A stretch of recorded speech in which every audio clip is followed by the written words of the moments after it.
जी अस्सलाम वालेकुम दोस्तों। है जनाब साडा एक कबूतर बैठ रहा 3:21 ते पिपलां वाला एहसन शाह दे घर दा माशाअल्लाह 3:21 ते बैठा जी। अज पहली परवाज सी शौक करो जी माशाअल्लाह तबारकल्लाह। बहुत ही लाजवाब लंबी परवाज करके उड़ के आया जी।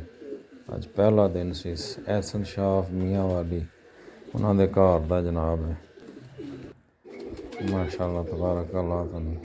बेटा मेरा उन्हें थले उतार रहा है फड़ के भी शौक कराने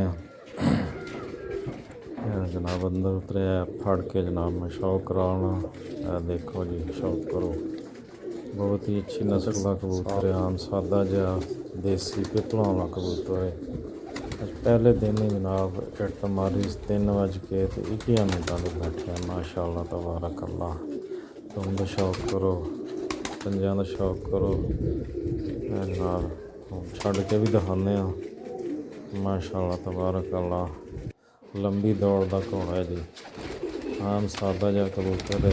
परवाज़ें बड़ियाँ ज़बरदस्त दिंदे माशाअल्लाह। ज़रूर कहना जी।